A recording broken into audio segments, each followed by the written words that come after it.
Hey, John. How you doing? Hey, Glenn. Glenn Loury here, The Glenn Show, with John McWhorter, my regular conversation partner. The Glenn and John Show, you could say, every other week. John and I hold forth. I'm at Brown University. He's at Columbia University. The podcast can be found where you find your podcast. There's a Glenn Loury newsletter at Substack, and there's a YouTube channel, YouTube.com/Glenn Loury Show. So welcome back, John. It seems like a long time, man. Thank you, Glenn. Sort of, yeah. With time passing and a lot has happened. But yes, thank you for having me. My pleasure. Okay, so we talk about race. We're the Black guys. There was a racially motivated massacre in Buffalo, New York. As you have observed on other occasions, when something like this happens, people will be inclined to turn to you and I, naysayers about the woke anti-racism movement, and say, you see there, you guys are asleep at the switch. This is going down in real time. There are people hunting Black people in this country. There's an organized anti-Black white supremacist element in our politics. It gets encouragement from many quarters, including from some supposedly legitimate conservative politicians, from Fox News and so on. Don't you see, when an event like this happens, why it's so wrong for you to stand in the way of the anti-racism movement, for you to write books like Woke Racism, such as you have done, John?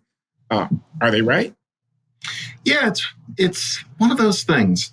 You know, I was driving home from the airport last weekend and heard about this on the radio. And, you know, I'm sitting there and thinking about the individuals. You know, whenever anything like that happens, I think, imagine what it would have felt like to be that person who gets shot, to be one of their family members. Just what a tragedy this is, that you go to the supermarket and this happens. And the reason that it happened is because there's this white kid who hates Black people. And I'm really thinking in sorrow. And I've learned to expect this. I had stuff to do, but that night I took my little visit into Twitter. You know, I don't spend my life on it the way a lot of people do, but I check a few times a day. And I thought, as I opened it up, I know what this is going to be. There are going to be all of these cocky messages, mostly from white men, crowing that people like you and me are deep sixed by events like this. It's this kind of, ha ha, you said there's no racism. Well, look, what do you think that is? And, you know, there is a certain kind of person, and it's not a troll. Unfortunately, it's a normal person who spends their life on Twitter being mean, which, you know, is fine. That's the nature of social media. But I must admit, it does rankle me a little bit that there are people out there with brains who think that you and I don't understand that bigotry of that kind exists, or that we're downplaying it, that, you know, we're not as horrified by something like that as anybody else, that we can't see that, you know, there's a real gun problem in this country in general. And I found myself thinking, not just these people are assholes. That's not constructive. It's true, but I thought the main point is how we're using this word. And language is one of these things. Linguistics is a discipline where we are trained to say you cannot change the way people talk. Language changes on its own. Do not be prescriptive. And so we just describe. But I must admit that with this particular word racism, I find myself straying a little bit from the linguist line. I think that to use racism to refer both to bigotry and to what people call institutional or systemic racism is so confusing to so many people that I almost wish I could wave a magic wand. If I could be kind of language czar, at this point, I would say we need a new term for what people are calling systemic racism, because it sounds like bigotry and systemic inequities that correlate with race are the same thing. And you can talk about it, you can do a teach-in about it, but it's so much of a stretch that I wonder if we don't wind up talking past each other more than we should. You and I are saying that systemic racism is a concept that is hazy and that its effects are exaggerated. That has nothing to do with even something as horrible as what happened in Buffalo. It doesn't mean that we don't know that there's a such thing as racism. Part of the reason people think that is because we use this word racism to cover two extremely different things. And so I've just been thinking about that lately. It really is a problem this extension of racism to something so abstract and systemic, which, as I said at the Times, if we were a different language, probably there would be a whole different word for it. And notice that we're not saying that there's no such thing as structural inequities. I'm just talking about the words that we use. And I'm just tired of it. Racism is Archie Bunker. Racism is that boy in Buffalo. Systemic inequities and what you do about them should be some other word. But it's hard to find a word because we're so used to using the word racism to refer to that too. Okay, let me see if I'm following you. There is this ethical failing of contempt for other people, reliance on denigrating stereotypes about them, visceral dislike for association with them, a hatred of them, which you want to call racism, and you want to preserve that word and distinguish that, which is something true about the history and ongoing social reality of American society, but not perhaps as determinative of the quality of life of African Americans as was the case in years past. You want to distinguish that from environmental disproportionate impact of a site of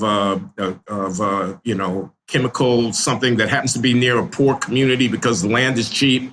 The poor community is disproportionately Black.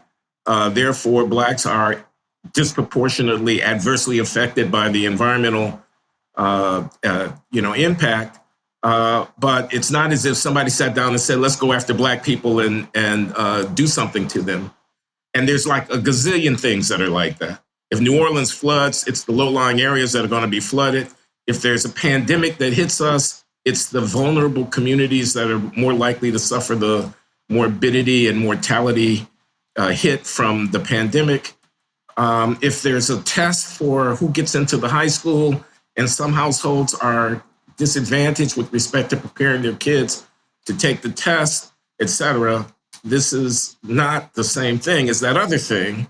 And conflating the two of them leads to confusion and error in terms of how we respond. I don't mean to put words in your mouth, but that's what I heard.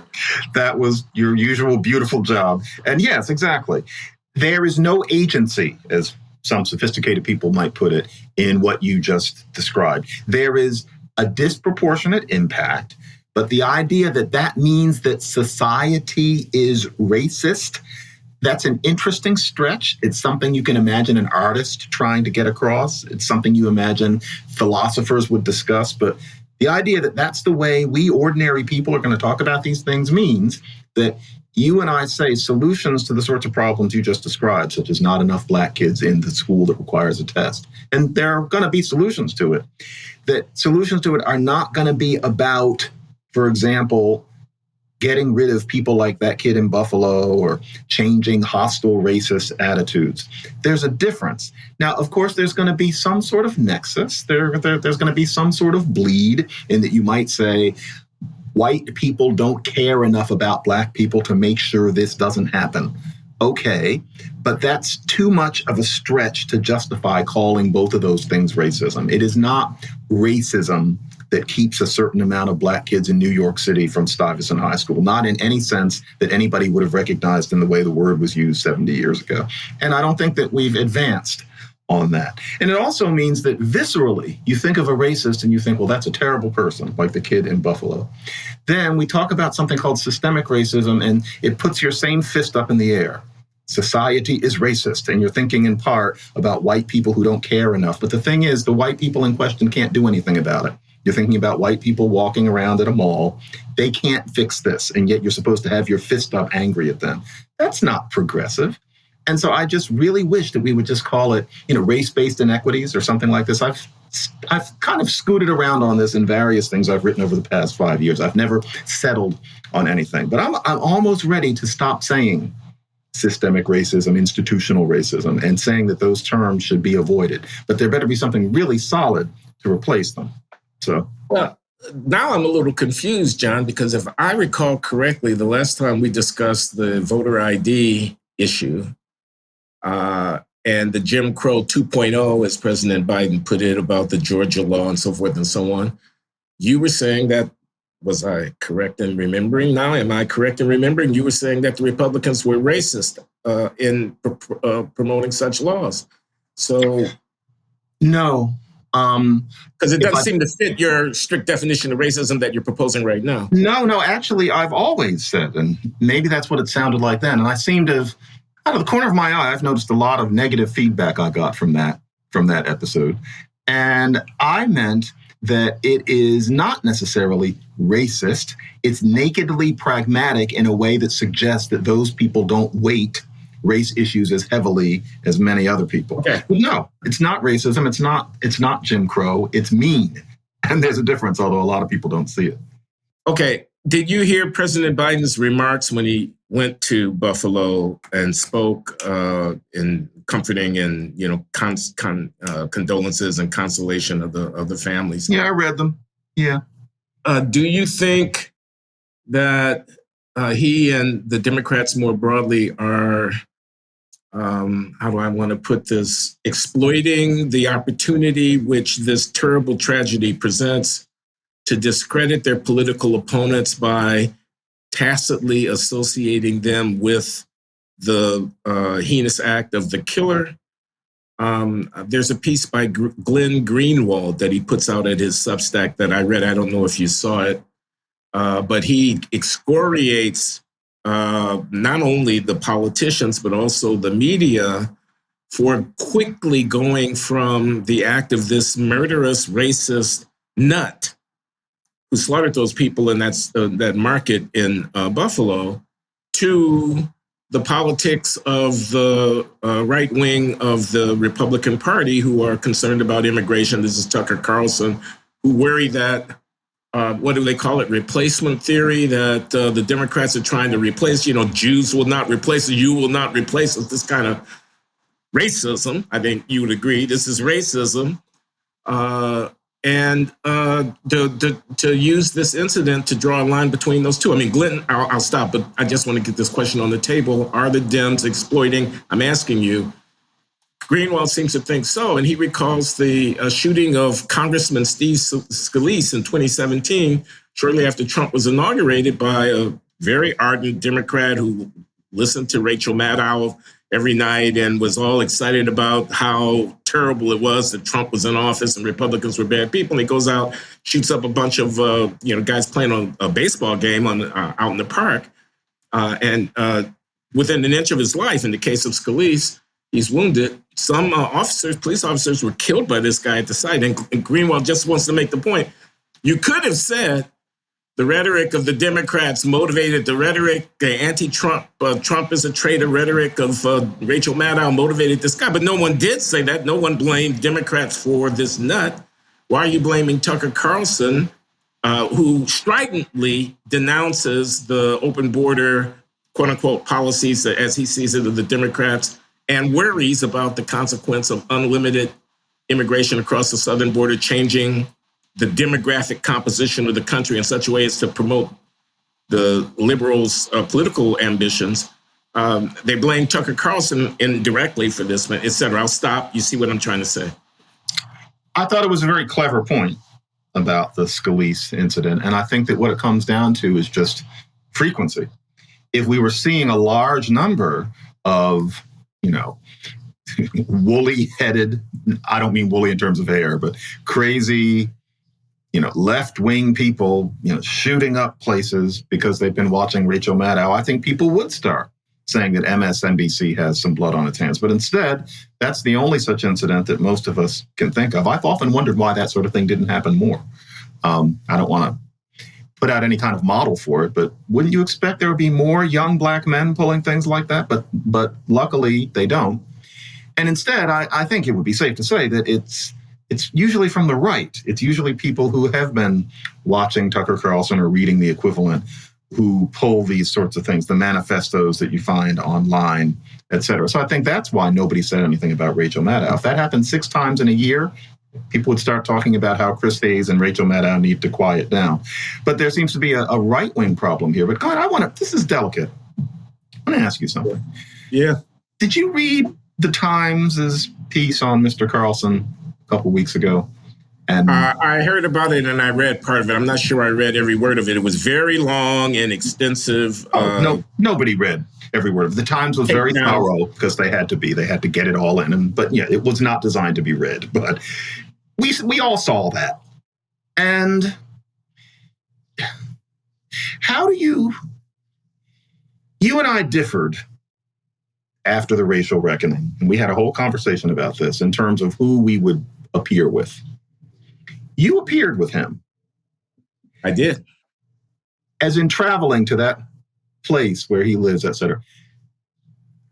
What is your feeling about that? And I don't mean that in a confrontational way, but based on the fact that his kind of ideology, and there's no evidence that the Buffalo Kid had been watching Tucker Carlson in particular, but it's the same ideology. All of this is coming from. Quite the contrary. Excuse me for interrupting. The Buffalo Killer despised Fox News along with a long list of other elements of American culture and politics whom he despised. He's way out there. He's a contrary lunatic. But anyway, how do you feel about, you were on a show with Carlson and he is promoting this great replacement idea. Where do you fit in on that? I don't promote the great, quote unquote, great replacement idea, which by the way is an imputation of motive to the Democratic Party comparable to the imputation of motive to the Republican Party when they stand up in state legislatures and say, we want to make sure that we have ID for people before we allow them to cast the ballot. The motive that's been imputed in that case is they want to keep Black people from voting. The motive that's imputed in this case is you've got an open border. Minorities are coming across the border in large numbers. You're hoping to change the electoral outcomes in the future because you're bringing these people in. You're importing people who you think are going to vote for you. Now, there's an argument about voter ID that you could have quite independent of motive. How do we do elections? And there can be disputes about that, and people can be on different sides of that, and they don't have to be a racist to want ballot security. And there's an argument about how do you deal with immigration? Should you be strict and have people stay in Mexico and you work very hard to build a wall on the country's border to make sure that they don't come in? Or should you let them in with generous kind of amnesty-like attitude toward the country being a safe haven for people who are seeking a better life? And besides, we're probably largely responsible, either indirectly through climate change or directly through our support for bad governments in Central America over the years for the fact that they're coming in the first place. There's real arguments about the border. There's independent of the motives of the people making the argument. I'm sorry to go on so long, but I have to give that preamble to say I went on Tucker Carlson because I wanted to speak to his audience. I have a message. I wanted the largest possible range of people to hear the message that I have. Tucker likes my message. He likes the fact that I'm telling Black people to stand up with their shoulders back. He likes the fact that I'm saying racism is one thing, self-determination for Black people is another. If we want true equality in the 21st century, we Black people need to get busy raising our kids and taking care of our own business. Nobody is coming to save us, and so forth and so on. I wanted to get my message out to his audience. That did not mean by going on Tucker Carlson that I endorsed everything he says, but I think Tucker Carlson is a very effective voice for conservative ideas in the political discussion of the country. And no, I don't think, despite the Karine Jean-Pierre, this is the new press secretary. She has been heard on MSNBC for years calling Tucker Carlson a racist. I don't think he's a racist. I think he's a conservative. I don't think I was being a part of a right-wing cabal that wants to go out and kill Black people by going on the show. If I thought that, I would have had nothing whatsoever to do with him. He is not, I don't know who you want to pick, Jared Taylor or somebody like that, an open white supremacist. Tucker is a very effective conservative. He's the Rachel Maddow of the right. He puts on a show every night with an opening monologue, oftentimes that, in my opinion, is spot on in skewering conventionality around a lot of these questions. So I think Tucker Carlson is a legitimate contributor to the American political discourse with an audience that warrants to be respected, with making arguments to them that they may or may not agree with, but something that I was prepared to participate in. Now, a lot of people advised me not to go on the show A, because they thought Tucker would use me for his own purposes, and B, because they thought my reputation would take a hit from having done so. I don't think it has, and I don't think he did.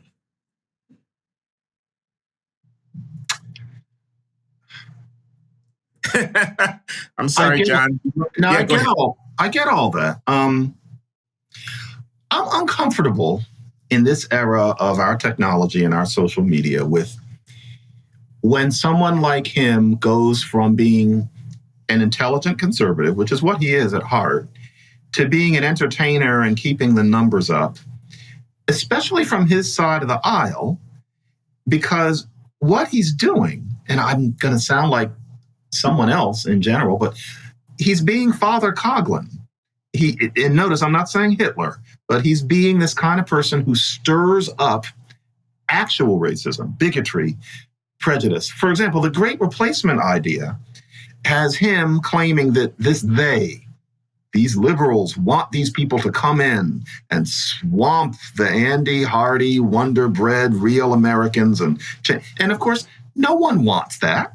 As you're getting at, this is imputing some sort of agency motive, just like saying that voter ID laws are all about not liking black people as opposed to pragmatism. There's nobody who wants to swamp Wonder Bread Americans.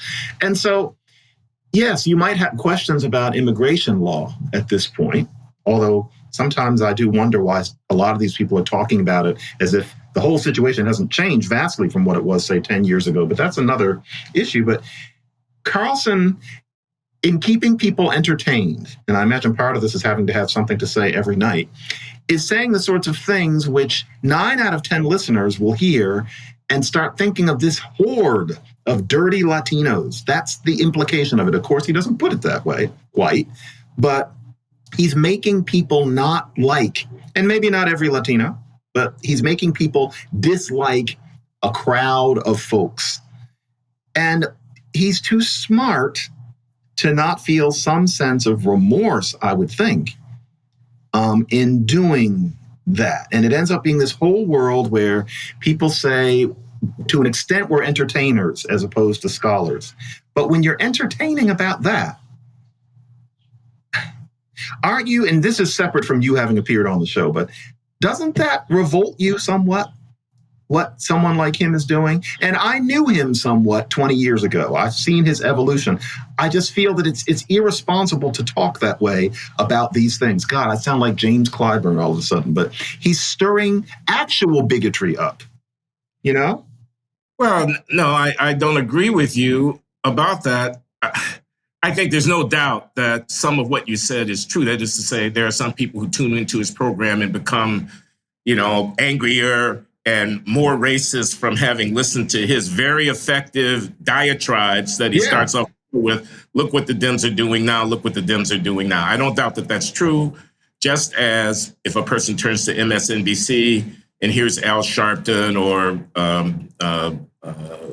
Chris Hayes or Rachel Maddow or the black woman who's took Joy Reid, doesn't feel reinforced in their views with which you and I would disagree about the ubiquitous and unrelenting knee on the neck of black Americans, so forth and so on. I'll say this.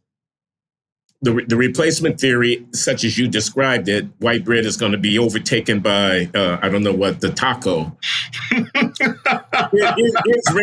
is racist and disgusting. But the idea promulgated by Democrats that the country is becoming a minority country, that white Americans are dwindling in number and by the year 2050 will be an absolute minority. The president of the United States, Joseph Biden himself, has been heard to say this. The idea that black people should join hands with brown people as underrepresented minorities and vote Democrats into office all around the country, and the crowing that Texas is going to become a purple state and it's going to become a blue state because the demographics of Texas are going to change. This is not something that Tucker Carlson imagined or made up. This is actually what Democrats are saying about their strategy for how to win elections. Okay, so if a person observes that the Democrats are playing race cards left and right. For example, gerrymandering congressional districts to make sure that enough minorities are inside the line to get a minority official elected to office. That's a part of the larger political environment that we live in. Encouraging people. What happened at the Democratic candidates debate in 2020 when the moderator asked people, raise your hands if you would extend social benefits to unauthorized or undocumented immigrants, and all of them, or almost all of them, raised their hands and said yes. What's that about? Is that about social policy? We want to make sure that everybody in our country is taken care of, or is it about electoral appeal along racial and ethnic lines to a part of the constituency that you hope will vote for you because you are waving this flag of racial solidarity? But why the they stuff? Why does it have to? Where do we get the idea that this replacement? Yeah. Why is it bad? Why is it that there are they coming over the hill? Why is it painted that way? Well, that is problematic. I mean, that is inviting a reaction from the audience that is not one that I could possibly endorse, in which you say there's a conspiracy of one sort or another. I mean, the they is the Democrat. I mean, in as I understand Tucker's argument, the Democratic Party wants to win elections, and that's why they are unconcerned about unauthorized immigrants entering the country, because they think one day those immigrants will be grandfathered into the electorate and will be voting for Democrats instead of for Republicans. Now, you could say that without any reference to the race of the people involved. And that the they in this question, in this point of view, is the political Democrats who are changing the character, or quote unquote, changing the character of our country in order to feather their electoral nest. You know what? I mean, how's this any different than they don't want black people to vote, Stacey Abrams or whatever, and that's why we need to have a federal John Lewis law to make sure that they, in this case, Republican racists, don't. I don't understand how the third person. Because there are elements in the brew here that mean that stirring somebody up about this theyness has a way of leading to heinous events more than stirring somebody up about voter ID laws. That doesn't seem to make anybody pick up a gun. And you know what I don't like about this partly is just, I sense a kind of a laziness on both sides. You and I both, the Charles Blow kind of person who just sees racism everywhere and just writes the same column over and over. I must admit that I think of that and I think that's not trying hard enough. Boy, that's imperious of me to say, but it's what I feel.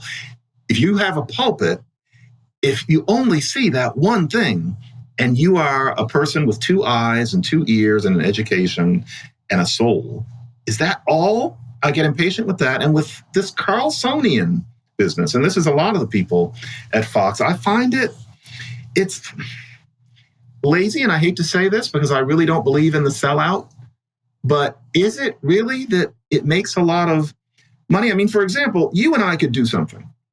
I don't think that's it, by the way. Excuse me for interrupting. I don't think it's purely grifterism. I think it's trying to give voice to something that's not said anyplace else in American politics. You and I could do very well if, instead of trying to think, which I think both of us try to do, we basically, I could write a column twice a week. I could make it a kind of a watchdog thing. Some professor they're trying to fire. Some school that's being turned upside down. Some black person writes a bad book. I could do that every time. Frankly, it would be easy. And you become the black person who denounces the other black person. You get paid. You get paid very well. Mm-hmm. We could go around doing that. We could do a show together where basically we traveled around saying terrible things about people like Charles Blow on stage, and we could get rich doing that. There are people who would want to hear it, and a lot of them are not Republicans. Neither one of us would do that. it would be too easy. I wouldn't want to die having done that, even though it would make more money. Don't you want to be the best that you can be? I don't think that's the best that Tucker Carlson can be. It just seems like he's making people jump, and he notices that it works, and he gets a lot of love mail for it, and it keeps the ratings up, and maybe it does pad his nest somewhat. I don't know. I don't know him, but he's doing well. There's not any doubt about that. He's the highest rated cable news guy out there, and his star has risen substantially in the last few years. I mean, where Sean Hannity's has gone into somewhat of a decline, and Bill O'Reilly no longer is on the air for. I assume he has a podcast or something. But yeah, he probably does. I don't. I think Tucker thinks. So he's strident. I mean, maybe one way reducing the thing to a word is he's strident. He's demagogic to a certain extent. You said Father Coughlin. I say Coughlin. Is that wrong to say? You say Coughlin?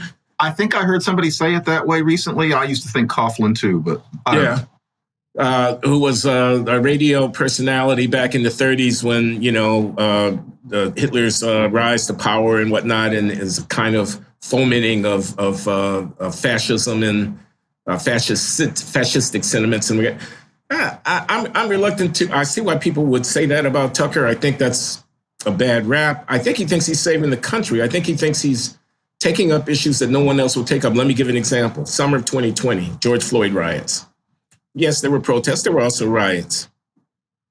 Large numbers of Black people running through American cities, burning shit down, attacking people, killing each other, throwing projectiles. Not only Black people. Obviously, not only Black people were involved in these protests, but you could turn on Tucker Carlson on a given night and you could see images of this thing going down that undoubtedly fueled a lot of anti-Black sentiment out there in the country, but that were also accurate accounts of what was going on. In Chicago, the magnificent mile of North Michigan Avenue, which used to be one after another high-end shopping experience, boutiques and whatever, has basically been decimated by the behavior of the sort that Tucker began to document in the summer of 2020, and which has carried forward.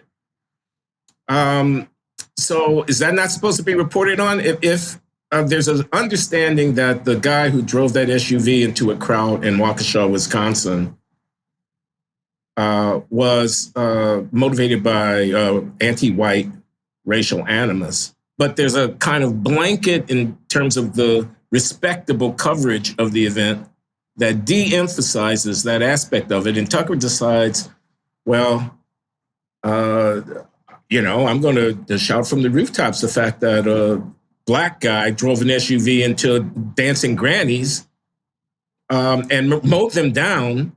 And do you know what? You can't hear a mumbling word about this at the New York Times, but do you know what? This is going on in our country, and it's something that we should be concerned about. Is he a racist for breaking the otherwise uniformly adhered to taboo on that kind of reporting? The fact that his audience grows and grows tells me that people are hungry for that kind of information. Are they racist for resenting the manipulative control over Hunter Biden's laptop, media over how it is that we think about what's going on in Ukraine, over whether or not Trump was actually a Putin, et cetera? There's this partisan division in the way in which information is reported, which cries out for, and if Tucker Carlson didn't exist, somebody else would come along and fill that void for a voice that says, no, wait, don't just believe what they tell you at CNN and the Washington Post. Here's another angle on the story about what's happening in our country, et cetera. So that's kind of how I look at it. Without endorsing, I nevertheless accept as legitimate a platform in which that kind of thing is voiced. And I'm, without endorsing, willing to go on and speak my mind on such a platform because I want to appeal to the country, not just to the part of the country that already agrees with me. I It's the best Don't- defense I got, man. It may not be adequate. You can tell me. No, I don't disagree with anything that you said. All of those things needed to be pointed out. And if you are in the media, you have to ballyhoo somewhat. He's not going to just sit there and say it neutrally. I understand the entertainment part to an extent. I guess we're narrowing it down to a particular problem I have with you can't help but hear him as saying these swarthy hordes are coming in who don't share our values. They're going to take over. So yeah, I completely get that he's telling his audience, don't let these people, these libs, tell you that you're a racist. They're going to call you a racist every time you try to open your mouth. Yeah, I get that. That is something that they need to be told, because people from the left do overdo that charge in a grievous fashion, sure. But to go from that to the swarthy hordes coming over the hill, when you know that people have been saying things like that since the 1700s, and it never turns out to have any meaning. Tucker knows that. Benjamin Franklin was saying that about Germans, and I don't even need to give the other examples. It's dangerous. And it ends up being a signature part of what he's doing. The things that you described are important. Yeah, the Waukesha incident, it's ridiculous how people made it seem like it was the car that did it and not the man, and we never heard anything about it after about a week. Yeah, that wasn't right. But the swarthy hordes, I can't get past it. So let me try to change the conversation here a little bit, if I may, away from Tucker Carlson, the personality, to the question of is it good for the country that we don't have control of the border and that people come in the thousands and tens of thousands and ultimately in the millions without authorization? So here's an argument that I don't think is a swarthy horde argument. I am an American citizen. That's a very special endowment, which I have inherited in virtue of my birth. This is my country. There are 330 million or so of us. We should get to decide what the future of the composition of our polity is going to be through legitimate democratic deliberation. That's what we elect representatives for. That's the purpose of law. What do you mean composition? Well, what I mean is who comes into the country. That's something that we can legitimately decide about. If we don't have control of our border, this is an argument. I understand that it echoes people like Donald Trump because he ran for president and got elected for president in part on this kind of argument. And I'm inviting your response because I think something very important is at stake for the future of the country. If we don't have control and we simply allow anyone who has the resources to get themselves to the Mexican side of that border and wade across that river into the country, we will look up in 20 years, in 50 years, and find that we are a different country than we had been in ways over which we did not exert the legitimate discretion that is our inheritance as citizens of the country. And therefore, what's going on the border is something that we should all be upset about, and we should be intervening. If it's a wall, it's a wall. If it's enhanced border security forces, that's what it is. If it's sending people back to Mexico, if it's deporting, if it's changing the asylum process, that's what we should do. We need to get control of this issue. Now, I'm asking you, what's racist about that? And the reason I ask it is because I could see African Americans who are disproportionately exposed to perhaps the adverse consequences of uncontrolled immigration coming in, whether it's through the labor market or through competition for public resources or whatever it is, saying, well, wait a minute, it's my country too. And you guys who have just assimilated my historical argument, this is African Americans, I have a historical argument. It is my ancestors had been enslaved, and then their descendants had been denied equal citizenship. And there are legacy effects of that even into the present day. And I want a social compact that takes care of those concerns, the consequences of which are diluted by the admission of unrestricted people coming across the border, et cetera. I stumble here a little bit because I know that I'm flirting with some of the unacceptably racist kind of language that other people are inclined to use. But what concerns me is that the ability to deliberate for us over the legitimate question of what's going to be the composition of the polity is being washed away by all of this accusatory kind of commentary, which says, if I want there to be a border, I don't want any brown people to come into the country. That's not what I'm saying at all. I'm saying we can stumble forward as a nation in terms of who are incorporated among us, or we can deliberate and decide as a nation as to who are incorporated among us. Other countries do that. For example, they have qualifications about immigration, which they regulate whom they're prepared to admit, grant visas to, and ultimately extend citizenship to, based upon the extent to which those people who are the beneficiaries of that largesse are thought to be adding positive value to the collective enterprise of the country. Is that really a racist stand to say that I want to exercise that kind of discretion over who comes into the United States of America? Of course, it's unideal to have people wading in. Sure, you want control. But I sense a subtext in what you're saying that there's certain people who we would decide we don't want to come. And I know that you're not saying that what would decide that is there being Latinos. That's not remotely what you're saying. But who are the ones who would be turned away who get in otherwise? Or are you saying that it's just that there are too many, which seems to no longer actually be the case? What criteria are not being applied? Well, in the first instance, you violated the law of the country by entering without authorization. We have a process here to vet your asylum claim. We call it asylum. It's asylum. It's not general openness to anybody who wants to come. You have to have a legitimate claim. We're prepared to vet it. And then we're going to set the rules about how we vet it. But the first order of business is orderly, legally authorized entry to the country. So who I don't want to come? Anybody who doesn't have my permission to come. Okay.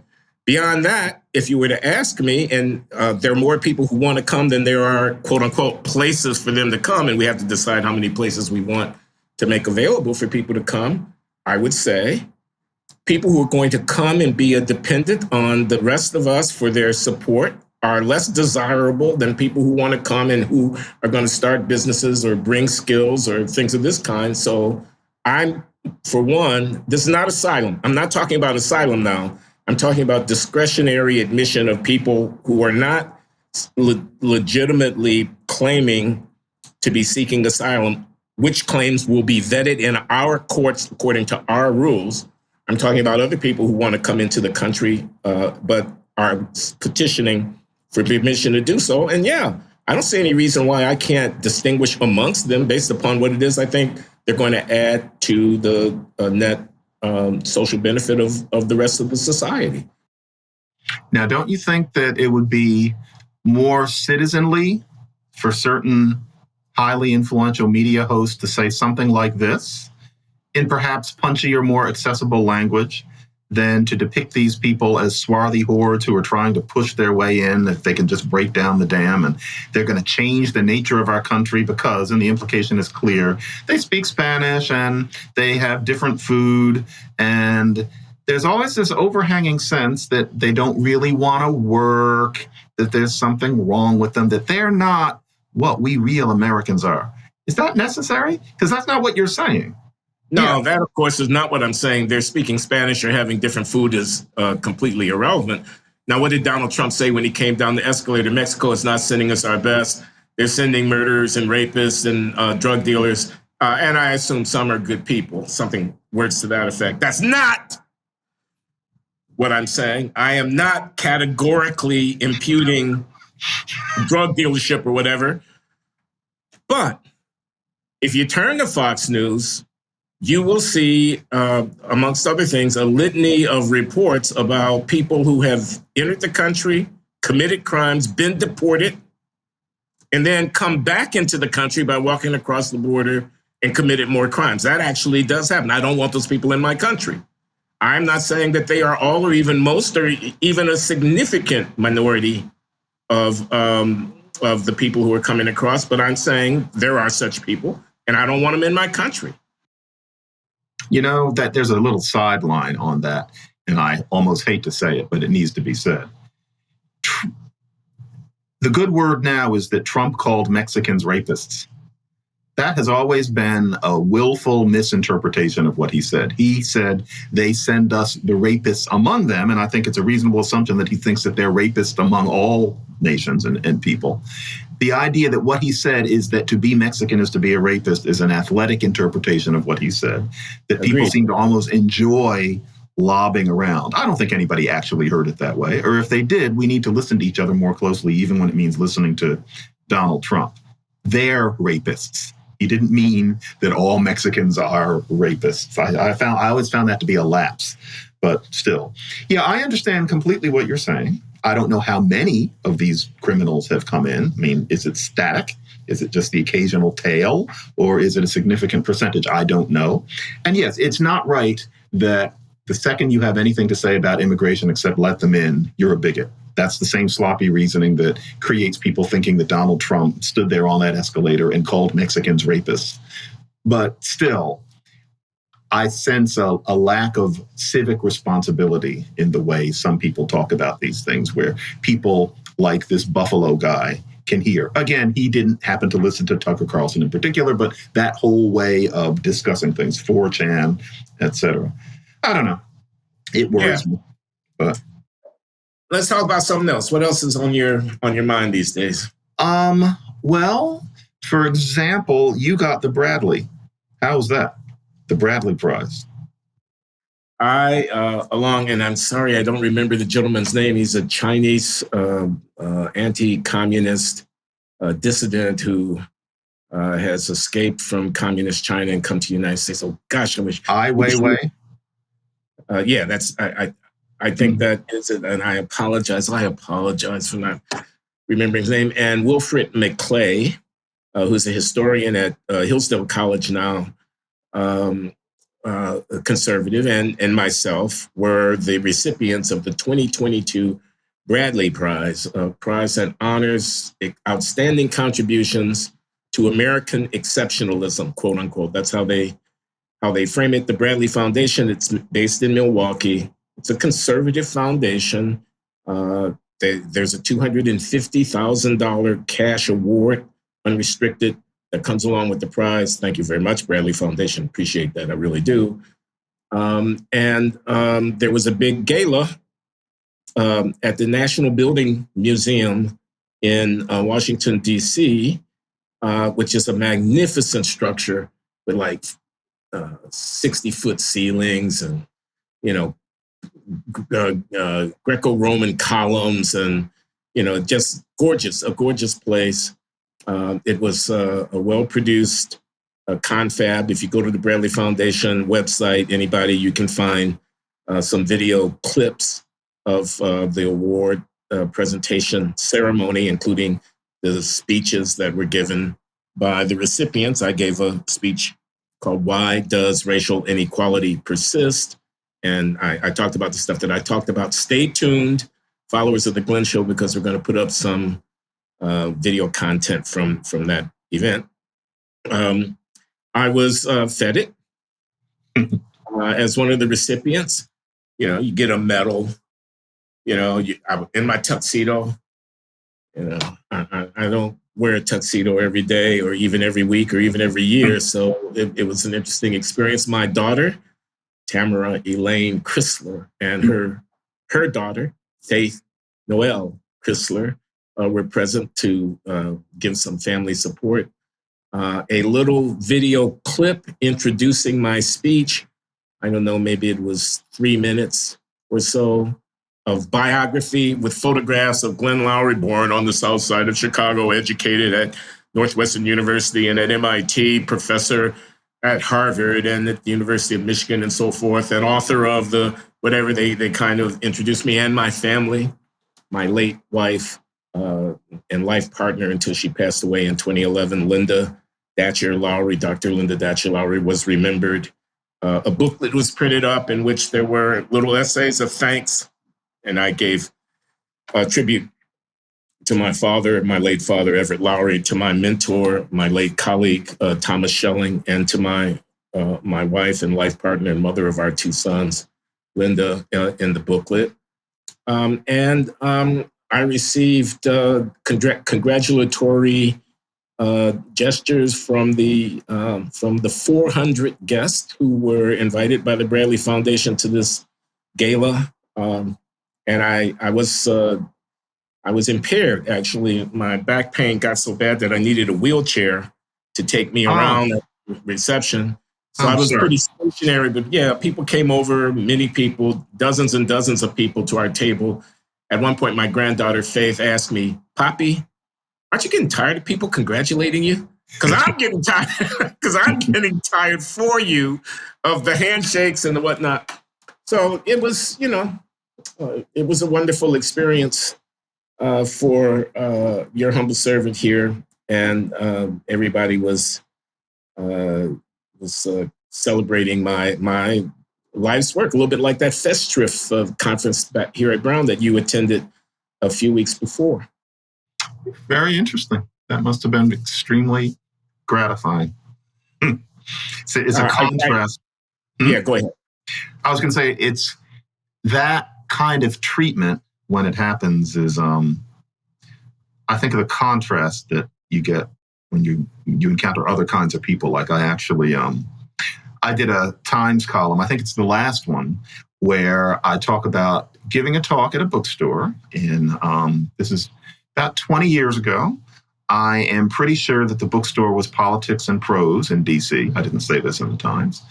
And I did my usual talk back then about education and how racism can create an acting white sentiment. And I probably said something about the deindustrialization thesis. That I had a kind of a stump speech that I did back then.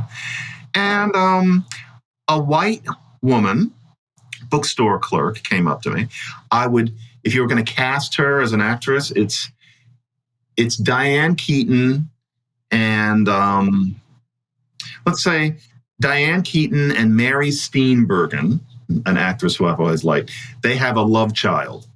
That love child is, somewhere around 50. That's the clerk, nice, mild-mannered person, comes up to me with this sheepish expression on her face. And she says, "Professor McWhorter, I wanted to give you something." And I said, "Okay, what?" And she hands me a book by Walter Mosley. I forget which one it was. I think it may have been Devil in a Blue Dress. And she's got this look on her face. And I don't describe this too much in the Times piece, but it was this look of pity. She thought there was something wrong with me. I'll never forget her kind of like that. And she gives me this book and she says, "I thought you should read this. This is something you might like to read. This is a gift from the store." And then she says this look, the look on her face was kind of Alice Ghostly, for those of you who remember that character actress. And I was offended. I didn't let her know. I knew that she thought she was, one, healing me, and two, she worried about what my influence might be on the public. And so she wanted to teach me what real Black people go through, or she wanted to teach me that all Black people are not hard leftists of the kind who I was arguing against in the talk, which Walter Mosley is not. And so I made sure to never read any Walter Mosley until 2 weeks ago, because I was just so offended that she would think I needed to be healed in that way, and that look on her face. So it's fun to be congratulated and people shaking your hand, especially, I'm sure you've gone through things kind of like that, where you're giving your all, you're trying your best, and here comes this person who can only see you as this poor, broken baby bird because she's so caught up in a single way of looking at things and thinks that it's her duty to promulgate that. And it's too bad, because I had no idea how good Walter Mosley was. I read more nonfiction than fiction in general, so I kind of conveniently never got around to him, and I just read The Right Mistake. And goodness, that was one of the best books I've ever read. He is a titanic artist. And I was just blown away by the way he gets in how regular Black people feel about things, which is one part left and one part right. Nobody's quite sure what to do. He writes a whole novel where people are just confronting that. And it's not Tavis Smiley. It's not Candace Owens. It's something kind of in between. Yes, a lot of it is kind of like the things that we do. And I really enjoyed seeing all that set to perfect pitch Black English. That's another thing. He gets the language exactly right. It was really, really good. It was a really good piece of work. And now I want to read everything he ever wrote. But what kept me from taking it up earlier was this person and that look on her face. And I'm sure that she didn't intend it, but what she created in me was resistance. There's this idea that if you're saying the wrong Black thing, a white person can look down on you as not a real Black person. I don't think she understood how egregious that feels on the other end. Yeah. And she struck me as a very pacific, mild-mannered person. She wasn't being abusive, but I'll never forget that look on her face. And it made me not read Walter Mosley.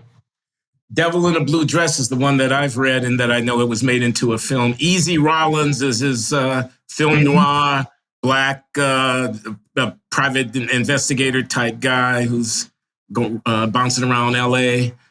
And the artistry that the writing craft that you most admire is his ability to capture perfect pitch, how it is that Black people actually talk to each other, as well as to convey the complexity of Black people's thinking about social and political issues, where there's always a ambiguity and, two sides to the thing, and we're not just, one-dimensional. He passed away, didn't he? I was not aware that he was dead. Okay. I'm going to do what my students do. I'm going to check. Yeah. Because we can now look and find these things on our phones. I know, in real time. We can do it while we're talking here. You notice how students now can just look stuff up? I enjoy that. Let's see. Yeah, did he ever win a Pulitzer for his or National Book Award, anything like that? I know he got the National Book Award. He is not dead. Oh, I'm so glad. And forgive me, Walter, if you ever hear this, man. I didn't mean to write you off quite that. I can relate. What year was he born? He's 70. And he got a Grammy, apparently. NAACP Image, National Book Foundation Medal. No, he hasn't gotten the big stuff. NAACP Image Award. But no, not what you would expect, come to think of it.